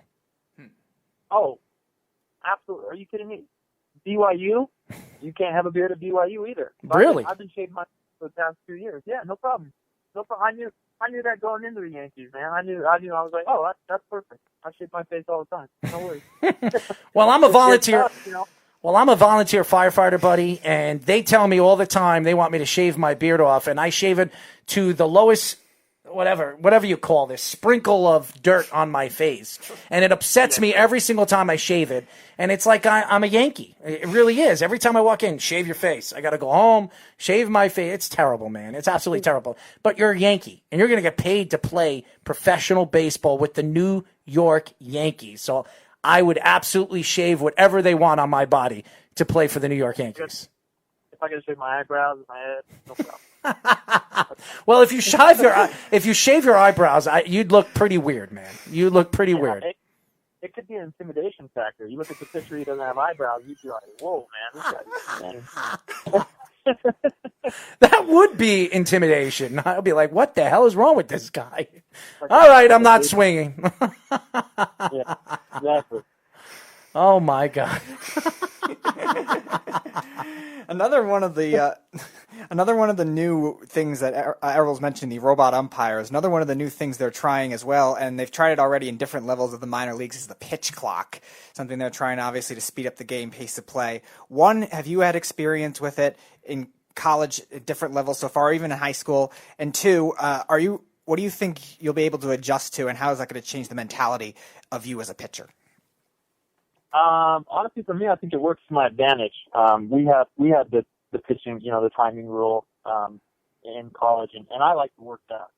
I'm the type of guy that doesn't like to grab the ball and kind of fix the dirt and walk around and gain myself after every pitch. I'm the type of guy that after I throw the pitch, I think about the next pitch, grab the ball, step right back on the rubber, and I'm ready to go wait. This is how I like to be. I like to seem like, I like to work fast, really. So, I mean, for me, I don't have a problem with the pitching clock. I know a lot of guys like to grab the ball, kind of walk around, think about the last pitch for a second. But for me, it's like if I think too much, I'm in my head too much, and I just got to go. For me, I like to just step up on the rubber and just get ready to go. Well, I will ask you this question, and you were talking about beer. Is there a particular beer you like? And if you do, what kind of beer do you like? And if you do get called up to the Yankees, what beer do I send to you to your apartment? Well, it's kind of funny because you're not supposed to drink at BYU. You got the honor code, so I haven't been able to actually drink for the past 2 years. Since I've been of legal age and everything. Probably one of my favorite beers is like a shock top or a Blue Moon. I like the citrus, kind of like the orangey. Very popular. I got to watch my picture, so I, maybe one picture every once in a while. I don't like to get carried away. Hold on one second. Wait a second. You just said you have to watch your figure. So, how many hot dogs are you going to eat? I mean, seriously, maybe 2 a week. I'll try a new hot dog vendor on each corner and just kind of be like, okay, I hit this one and this one this week, and then I got this one and that one. I gotta, yeah. Buddy, you are not going to do that when you go to every single corner and you smell those hot dogs. Trust me. You're going to be... have a note on my phone. It's rating system, and this, yeah, for sure. I'll do it. Take it down. And, yep. Well, let me ask you this question. You grew up a baseball fan. What were you a fan of? Who were you a fan of? And what players stood out to you as a young baseball player? So I actually was like a Yankees fan growing up, and I loved A-Rod. I played third base for my team, like my all-star, my traveling ball team. I used to wear number 13. And I was like, I had a buddy, he played shortstop, and he would always wear number 2 for Jeter, so we would always like pretend, playing wiffle ball and stuff, I'm A-Rod up Jeter, you and your buddies. So really, I grew up as a Yankees fan. The Little League team that I played for in my hometown, we were like, the Carbon County Yankees. And so, I mean, really, I looked up to A-Rod. Once I got into college and high school more, I kind of got a little unbiased. I love you already, okay? Because I'm a Yankee fan, and I am, believe it or not, I am not a Derek Jeter fan. I'm really not. When A-Rod came to the Yankees, I love what all the younger players said about him. He was more of the leader of the younger players. And if you heard from Robinson Cano and Melky Cabrera and all the young Hispanic players, they all said that they went to A-Rod for information. They never went to Jeter. So I absolutely agree. By the way, one of our fans said, hot dogs hot dogs, beer, and Johnny Cash, the new John Kruk. There you go. Oh, goodness. Hey, that sounds like a great day, though. I'll tell you that. That sounds like a great day. Well, your father, your uncle. A lawn chair full of hot dog and a blue moon. Oh. I might have to come at this rate. We'll go fishing together. How's that sound? Oh, and fish? Oh, yeah, for sure. Oh, you will love the fishing over here in Long Island. Oh, I got to get out on the ocean. I got to go keep it. I've never been out ocean fishing. Really? So yep, need to get out and do that for sure. That'll be probably one of the Listen, first things I do. when you get called up, I'm telling you right now, when you get called up, anytime you want to come to Long Island, I have a bunch of friends that own a boat, my friend. I will take you on the ocean, the bay. You've never fished until you come over here to Long Island. Perfect. See? Look at that. You're making new friends. You're making everything, man. Better and better every day. There you go, man. And you're a Yankee. Your childhood team, you get drafted or you get signed by your childhood team, and now you have the opportunity to come over here to Long Island and fish. Who could be better than you? And eat hot dogs. There you go. And drink Blue Moon. There you go. Yep.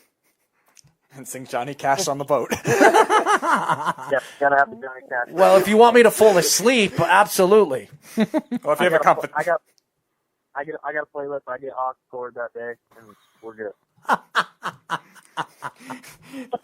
If you and Errol ever have a competition of who could catch the most fish, you could start singing Johnny Cash to put him to sleep. He'd probably win anyway. So I'll tell you this. I go fishing with my friends all the time. Okay. And by the way, we are talking to free agent pitching prospect Jarod Lessar. I go fishing with my friends all the time. I haven't gone so far this year. Every single time I go fishing, I don't go for the fishing. I go there for listening to music, getting the tan, and staying the hell away from the land. How's that sound? I just want to hang out on the water and enjoy it. Yeah, for sure. That's a part of it, right? It's just the atmosphere. That's the thing. Absolutely. And the women that you can get to look at. That's for sure. Yep. Jarod, I'll tell you this too. When I was fishing with my family in Maine, we were at a big fishing boat. We had a bald eagle swoop right over us. Almost really took my brother's head off too. I mean, he was right there, soaring right over us too. It was very interesting. That's patriotic, man. Oh yeah, it's patriotic, all right. If you gave me a BB gun. Oh my God. Anyways, before we let you go, and this is a good question, and I ask a lot of young athletes this. Is there a particular person, your father, your mother, your sister, your brother, your uncle, your aunt, is there a particular person that pushed you to play professional, to push you to play sports, and push you to strive for your goal? Oh, yeah, that's an easy one. That's my dad, for sure. I mean, he's my hero, for sure. You know, he was like the president of our little league growing up. Big baseball fan. Always pushing me to be the best that I can. Not even athletically, but you know, as a man, in school. Just you know, I owe everything to him and my mom as well. You know, and you know, it's crazy because it was like every Sunday, you know, we'd go down to the field. It would hit a couple buckets of balls. It was going pitch.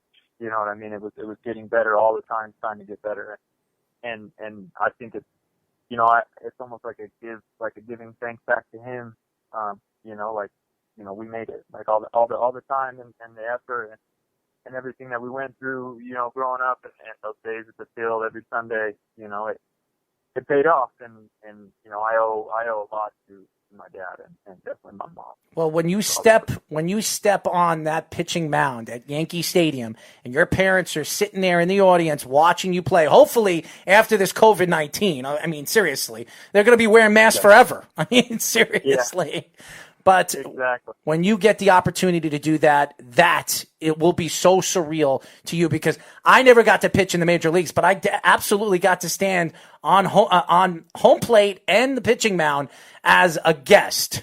So I never got a chance to do it in front of fans and stuff like that.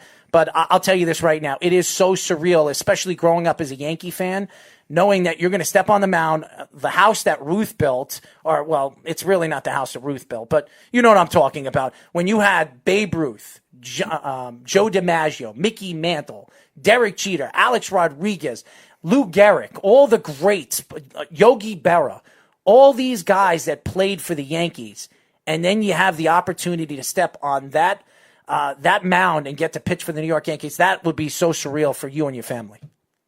Absolutely. Absolutely. That's the goal.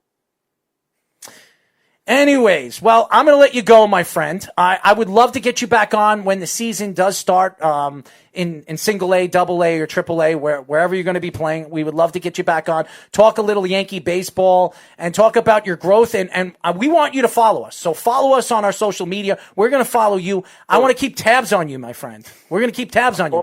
And when you get called up for the Yankees, I'm telling you, we're going to become friends. I am going to get you on a boat here. We're going to have we're going to fish. We're going to eat hot dogs. We're going to have some Blue Moon, and I don't even like to drink. I will drink with you, my friend, just because you like it. How's that sound? That's perfect, man. I can't wait. Absolutely. Thank you so much, Jarod, for joining us. Thank you so much for having me. Do us a favor. Tell the fans how they can find you on social media. So I'm on Instagram just under Jarod_Lessar22, and then my Twitter is Jarod Lessar22 as well. There you go.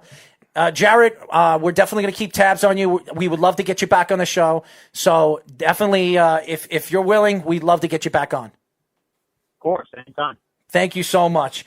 Jarod Lessar, ladies and gentlemen, Yankee prospect, great kid, gave us some good insight. Really great interview, and he had some fun with us. He had a lot of fun with us. First of all, Kid Cudi and Johnny Cash, I mean, who mixes those artists up? I mean, seriously. I mean, I wouldn't. I mean, you've remixed a lot of things. So yes, I have. I'll trust your expertise on this one when it comes to that. Kid Cudi and Johnny Cash, I mean, I was thinking he liked country music because he's from Utah, from that area. Sure, yeah. I would think that, but Johnny Cash? I mean, seriously. And Kid Cudi. So figure that one out. But it works for him. It works for him. You know me. I'm not a country music guy either. But the one song I do like is Ring of Fire by Johnny Cash, weirdly enough. Absolutely. Before we go, Speedy, you wanted to go through two topics that were very interesting. Yes, so two topics, one of which is very interesting. So a lot of concepts with analytics now in sports have died out, in particular in each sport. So in the near future, which one of these in each sport could you see coming back? Something like, again, stolen bases in baseball, mid-range shot in the NBA, something like that that really has died out because of the analytics. Which could you see coming back and why? That's a really, really good question. And the NFL looks like they're going to be bringing back rules that they already took out a year ago. So they're probably going to take away the challenging, the pass interference challenge. So that's probably going to come back pretty soon because the NFL players don't like it. The coaches don't like it. The executives don't like it.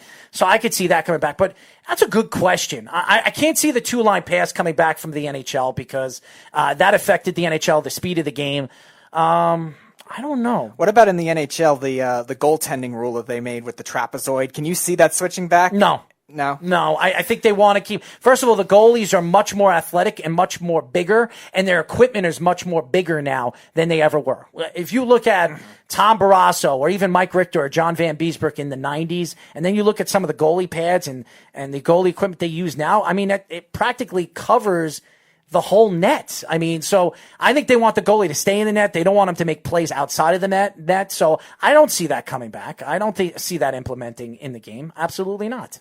Yeah, I think one that definitely I think is the stolen base, though, for baseball. It's died out because, again, guys don't want to waste outs. But also, when you look at it, it's becoming a young player league. So you have a lot of players that are these great athletes right away, especially if you're, again, a young middle infielder or something like that, young shortstops. We've seen a lot of great ones come up right away and make an instant impact for a lot of these teams. And they have good speed. And again, the overall element of base running will always be intact. Again, guys just don't want to waste outs, and again, especially if they're on loaded teams. But you can also see those kinds of things where we're seeing those dual, well-rounded players, these five-tool players now.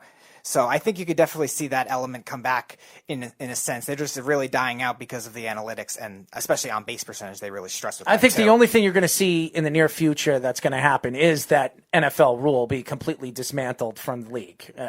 I do not see it happening. The passing interference challenge, especially what happened last year and the craziness and the slowing of the game, I can't see that continuously keep going. So I think it's going to change. I do. I think that's going to change more than anything. That's going to change the most. Yeah, I think the other one too you can look at with the NFL, and I know Chaz was mentioning when he was on the air a lot of versatility within the defense, but you could also see a lot of versatility with the offense. We saw a lot of guys that were exclusively pass catching running backs as well. I think you're going to see a lot more of those breeds come back where they have those types of hybrids as it is with guys that are great at both. It's great scrimmage backs now with Christian McCaffrey and guys like that. But raw pass catching backs too, I think are really going to be scouted upon a lot more like they were in the 90s and early 2000s when there still was a feature back thing. Now, I know you think the feature back concept could come back and the running backs could get paid more like you were saying a couple shows ago. And I agree with you to an extent, but again, I also think, the feature back concept is dying out. But again, if they do have that where they have multiple running backs, you could see a lot of pass catching backs come back. Guys like Darren Sproles that were kind of exclusively used in those roles that you're seeing now. A hidden talent. Yeah, get more well-rounded as a result now.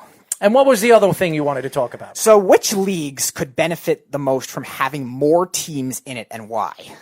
That's a really, really good question. And when you told me this, I was thinking about this. And you talk about basketball and the way basketball is moving in the best direction right now. Worldwide, over 280 countries are watching basketball now.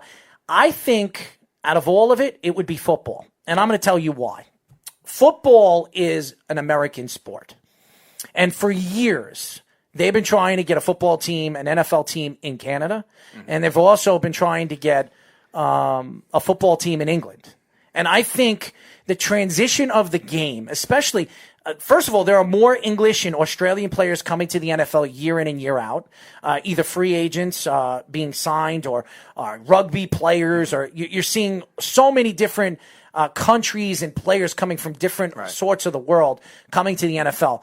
I think there'll be more teams in the future coming from the NFL and more teams being added from the NFL from different places of the world, because I think the NFL wants to get their product out there even more. It's the number one sport besides soccer in the world, or European football, whatever they call it over there in Europe.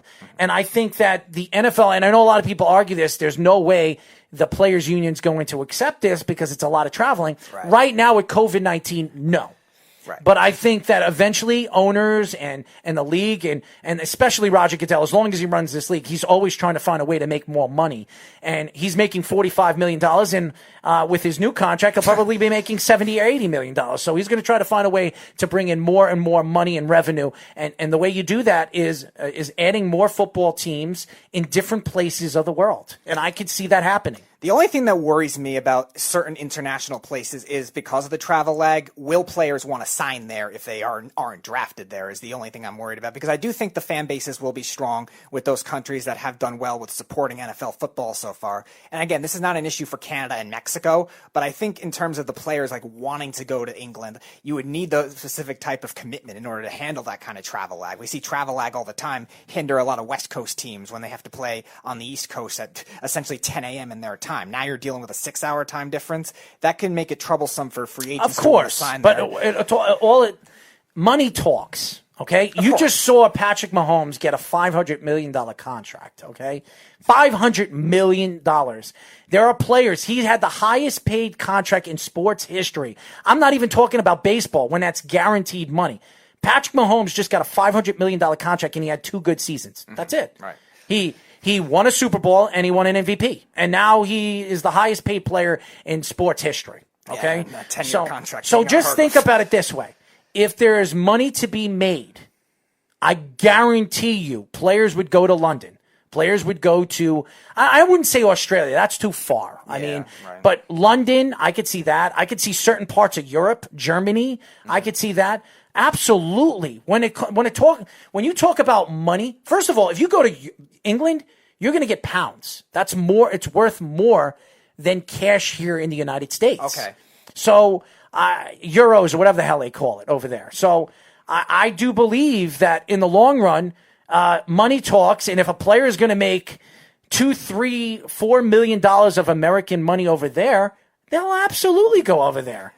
So that is true. I do believe it. I didn't think of that aspect. That is true. If you do end up gaining money, I don't know what their new economic system is now. I know they got rid of the euros a while ago, but you're right. If they do end up gaining money that way, I guess that would benefit them over other international destinations. Because I know when you went to Canada, I know you have to do the exchange, and you end up losing a little bit of money. A lot there. of money. Yeah. And I think Mexico, you about lose $1.50. Yeah, I think in Mexico you lose even more. So I think that could benefit, I guess, from that aspect, and maybe help the salary cap at the end of it too, with the adjustments of what it would take. So that's definitely interesting in terms of what money talks. Considering, again, you just have to be able to take it on if you're a player and commit to that whole travel lag. And the only thing that worries me is they'd be forced to maybe overpay, where guys may not go there as a primary thing. Do me a favor. Look up $10 million of American money to euros of English money and see what the difference is.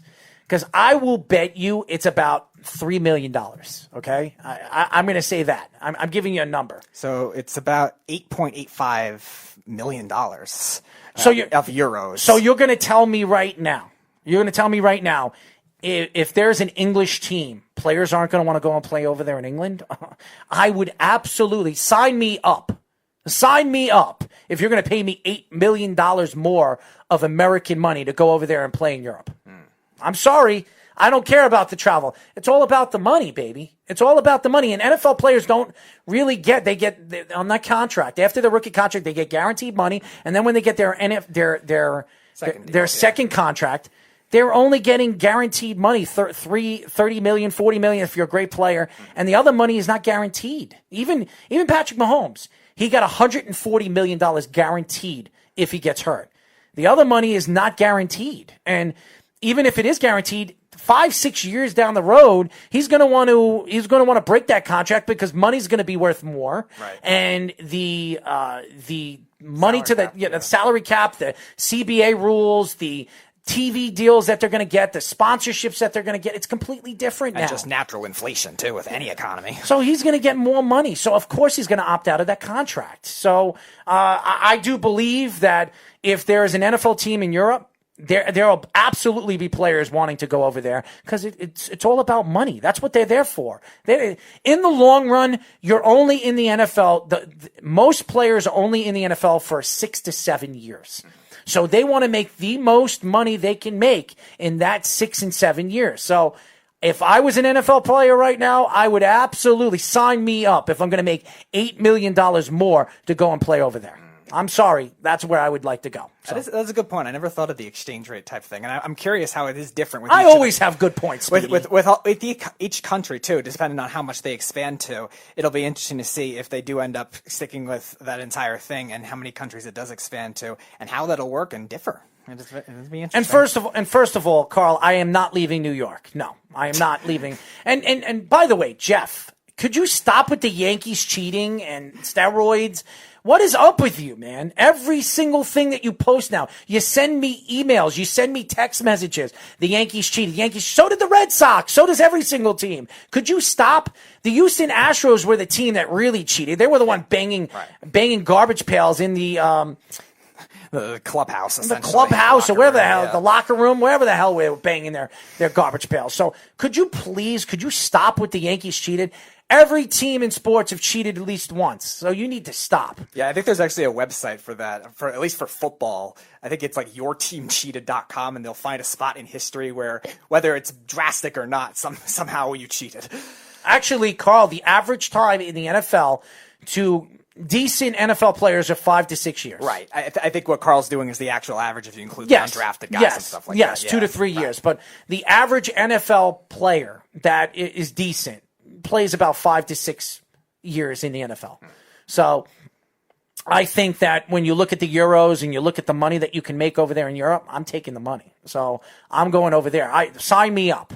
And there'll be a lot of players, not just me saying that, a lot of players looking at it where there's an $8 million difference where they can go over there and play.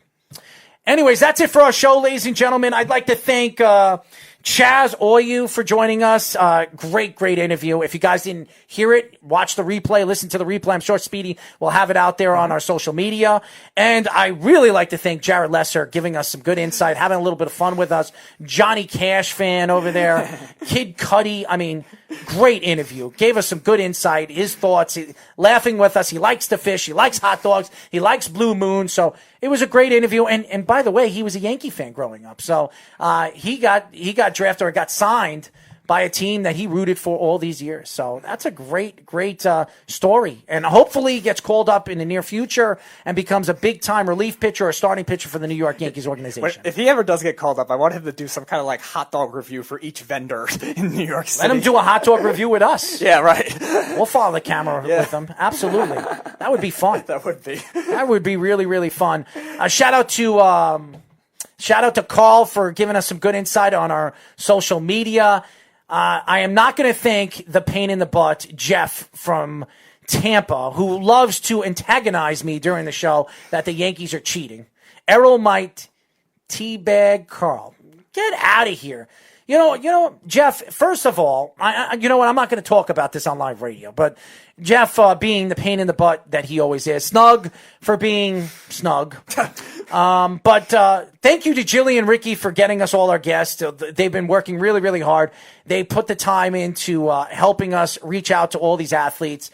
They're great. They really are. They've been a big positive of where our network is going. By the way, shout out to the Sport Hit List, the Big Guy Sports Show, Wise Guys and Off the Mat, and we have a lot of new shows coming to our network very, very soon. I will be back tomorrow with Anthony Anderosi with our Caged In MMA. We have an MMA fighter, a UFC fighter joining us, and what do they call that? Boxer, kickboxer. I would say an amateur fighter joining us tomorrow as well with our show. We're going to have a lot of fun tomorrow, so stay tuned for that. Until next week, for me and Speedy saying good night, and we'll talk to you then. Good night, everybody. It's the Worldwide Sports Radio Network.